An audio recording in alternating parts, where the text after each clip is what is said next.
मित्रांनो, जिंदगी एक सफर है सुहाना, बस हर रोज अभ्यास करते रहना. याचा 7वी शिष्यवृत्ती परीक्षा 2026 वर चर्चा करतोय. मित्रांनो, नवीन पॅटर्न आहे. आपला पॅटर्नच लय वेगळा. हा नवीन पॅटर्न नेमका काय आहे, हा अभ्यासक्रम काय आहे आणि याचं स्वरूप नेमकं कसं असणार आहे, 4 ते 5 मिनिटात एकदम डिटेलमध्ये चर्चा करू.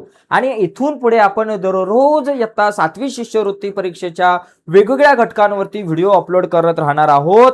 त्यामुळे आपला चॅनल सबस्क्राईब करा आणि फ्रीमध्ये तुम्हाला ऑनलाईन टेस्ट देता येतील शिष्यवृत्ती परीक्षेच्या आणि फ्रीमध्ये तुम्हाला तिथं लगेच तुमचे मार्क सुद्धा कळतील.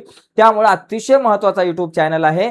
नवीन असाल तर पटकन चॅनल सबस्क्राईब करून त्या बाजूचं बेलचं बटन भावांनो एकदाचं दाबून टाका. तर बघा, आपण जरा हे स्वरूप नेमकं नीट समजून घेऊयात, म्हणजे आपल्याला अभ्यास करायला थोडंसं सोपं जाईल. बघा मित्रांनो, हे स्वरूप तुमच्या समोर आहे.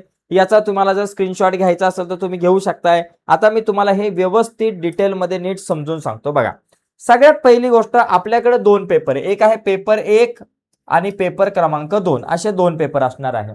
पेपर 1 जो आहे तो पेपर 1 मध्ये 2 विषय आहेत. एक आहे आपला मराठी प्रथम भाषा आणि दुसरा आहे गणित. मराठी आणि गणित असे 2 विषय आपल्याला पेपर क्रमांक 1 मध्ये आहेत. आणि या 2 विषयांना या ठिकाणी विषय आपल्याकडे आहे. म्हणजे पेपर क्रमांक 1 मध्ये मराठी आणि गणित. आणि एकूण वेळ आहे तुम्हाला 1.5 तास, 1 तास 30 मिनिटाचा वेळ आहे. आता मराठी भाषेवरती तुम्हाला 25 प्रश्न विचारले जाणार आहेत. मराठीवरती किती? 25 प्रश्न. आणि तुम्हाला गणितावरती किती? 50 प्रश्न. एकूण प्रश्न तुमच्याकडे आहेत 75. तुम्हाला एकूण 75 प्रश्न विचारले जातील. आणि तुमच्याकडे वेळ किती आहेत? 90 मिनिटे. 90 मिनिटे मित्रांनो आपल्याकडे वेळ आहे. म्हणजे जर तुम्ही नीट विचार केला तर एका प्रश्नासाठी तुम्हाला किती वेळ मिळतोय? खूप कमी, 1 ते 1.25 मिनिटं. मित्रांनो, एका प्रश्नाचा जर तुम्ही विचार केला तर एका प्रश्नासाठी तुम्हाला 1 ते 1.25 मिनिटं मिळतात. त्यामुळे या कमी वेळामध्ये आपल्याला हे सगळे प्रश्न सोडवायचे आहेत. बघा, 25 प्रश्न आहेत आणि हे 50 एकूण 75 प्रश्न. प्रत्येक प्रश्नाला तुम्हाला 2 मार्क आहे. प्रत्येक प्रश्नाला किती मार्क? 2 मार्क. मग तुमचा मराठी जो विषय आहे 25 गुणिले 2 50 मार्क. गणितामध्ये 25 गुणिले 2 100 मार्क. असे 50 अधिक 100 एकूण 150 मार्काचा जो हा पेपर असणार आहे, त्याच्यासाठी तुमच्याकडे आहे फक्त आणि फक्त 90 मिनिटं. त्यामुळे तुम्हाला इथं मराठी भाषेमध्ये एक लक्षात घ्यायचं आहे, मराठी भाषेमध्ये तुमच्याकडे उतारे आहेत. उतारा वाचून तुम्हाला प्रश्नांची उत्तरं लिहायची असतात. कविता वाचून प्रश्नांची उत्तरं लिहायची असतात. या ठिकाणी उतारा वाचून जी प्रश्नांची उत्तरं मित्रांनो तुम्हाला लिहायची असतात, म्हणजे तुम्हाला ते ऑब्जेक्टिव्ह टाईप क्वेश्चन्स आहेत. OMR सिस्टीम मध्ये तुम्हाला गोल करायचा असतो. त्यामुळे तुमचा उतारा वाचण्याचा जो काही स्पीड आहे तो जास्त असायला हवा. वाचनाचा स्पीड चांगला असायला हवा मित्रांनो. त्यामुळे जास्तीत जास्त सराव उतार्यांचा करणं आवश्यक आहे आणि तो सराव मी तुमच्याकडून करून घेणार आहे आपल्या या एका महिन्याभरामध्ये. कारण 26 तारखेला आपली परीक्षा आहे. त्याच्या आज संपूर्ण रिव्हिजन मी करून घ्यायचा करून घेण्याचा मी प्रयत्न करणार आहे. त्यामुळे चॅनल सबस्क्राईब करून ठेवा, तुमच्यासाठी खूप उपयोगाचा आहे. पुढचा मुद्दा जर बघितला तर आपल्याकडे इंग्रजी जो आहे, दुसरा जो पेपर आहे पेपर क्रमांक 2, त्याच्यामध्ये 2 विषय आहेत. त्याच्यामध्ये एक आहे इंग्रजी तृतीय भाषा आणि दुसरा आहे बुद्धिमत्ता चाचणी. इंग्रजी भाषेवर 25 मार्काचे प्रश्न, बुद्धिमत्ता चाचणीवरती 50 मार्काचे प्रश्न. मित्रांनो, जास्त वेटेज गणित आणि बुद्धिमत्ता चाचणी या विषयांना आहे. एवढं जरा नीट तुम्हाला समजून घ्यायचं आहे. आता इथं एका प्रश्नाचे 2 मार्क, 25 प्रश्नांचे 50 मार्क. इथे पण एका प्रश्नाचे 2 मार्क, 50 प्रश्नांचे 100 मार्क. एकूण 150 मार्काचा पेपर आहे.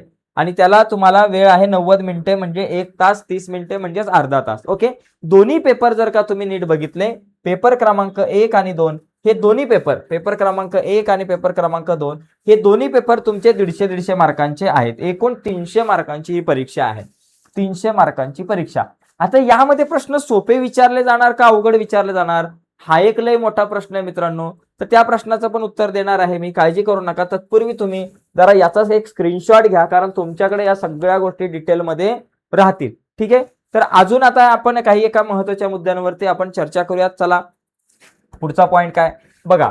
इथे जर तुम्ही नीट बघितलं, प्रश्नांची काठिण्य पातळी जर तुम्ही बघितली, काठिण्य पातळी, तर या काठिण्य पातळीमध्ये सोपे प्रश्न जे आहेत ते तुम्हाला 30%.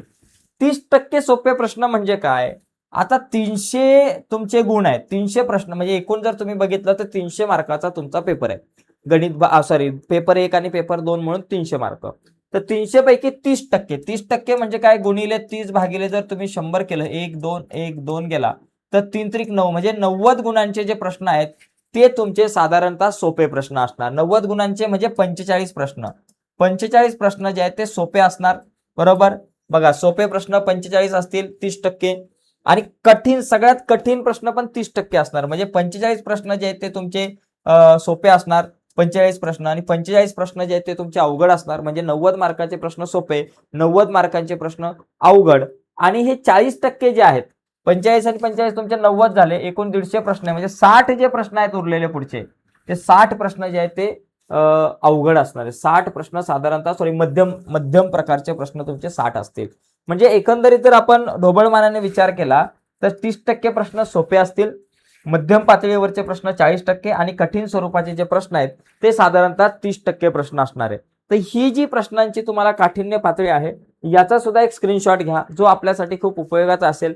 किंवा या व्हिडिओला तुम्ही पॉज करून या सगळ्या गोष्टी घेऊ शकतात. हा एक महत्वाचा मुद्दा आहे. आणि त्याचबरोबर या दोन्ही गोष्टींना पॉज करून तुम्हाला लिहून घेतलं पाहिजे, जर तुम्हाला हे सगळं स्वरूप माहिती नसेल तर. आता इथून पुढे लक्षात घ्या मित्रांनो, दररोज मी एका घटकावरची व्हिडिओ अपलोड करायचा प्रयत्न करणार आहे. आणि त्याचबरोबर जी व्हिडिओ मी अपलोड करेल इथून पुढे, त्या कन्सेप्टवरती, ज्या संकल्पनेवरती मी व्हिडिओ अपलोड करेल, ज्या विषयावरची व्हिडिओ मी अपलोड करेल किंवा ज्या विषयाचा लेक्चर घेईल, त्या विषयाची ऑनलाईन टेस्ट जी आहे तिची लिंक त्याच व्हिडिओच्या खाली डिस्क्रिप्शन मध्ये असेल. त्यामुळे मित्रांनो, तुम्हाला या स्कॉलरशिपच्या परीक्षेच्या अनुषंगाने एक लक्षात घ्या, तुम्हाला बऱ्याचशा नवीन नवीन गोष्टी शिकायला मिळतील. आणि तुम्हाला शिकायला तर मिळतीलच, त्याचबरोबर ऑनलाईन टेस्ट सुद्धा तुम्हाला एकदम फ्रीमध्ये, एकदम मोफत मित्रांनो तुम्हाला द्यायला भेटणार आहे. त्यामुळे चॅनल खूप इम्पॉर्टंट आहे. हा आपला चॅनल सबस्क्राईब करा. आणि त्याच बरोबर ही जी व्हिडिओ आहे तुमच्या जास्तीत जास्त मित्रांना, जास्तीत जास्त मैत्रिणींना शेअर करा, जेणेकरून या व्हिडिओची लिंक आपल्या सगळ्या मित्रांपर्यंत, मैत्रिणींपर्यंत पोहोचेल. तर आजच्या या चर्चेमध्ये मित्रांनो मी इथेच थांबतो. पण थांबण्याच्या अगोदर एक लक्षात घ्या, नवीन असाल तर चॅनल सबस्क्राईब करा आणि त्या बाजूला असलेलं बेलचं बटन सुद्धा दाबा, जेणेकरून मी अपलोड केलेल्या प्रत्येक नवीन व्हिडिओची नोटिफिकेशन तुमच्यापर्यंत पोहोचेल. बाय मित्रांनो, धन्यवाद सर्वांना.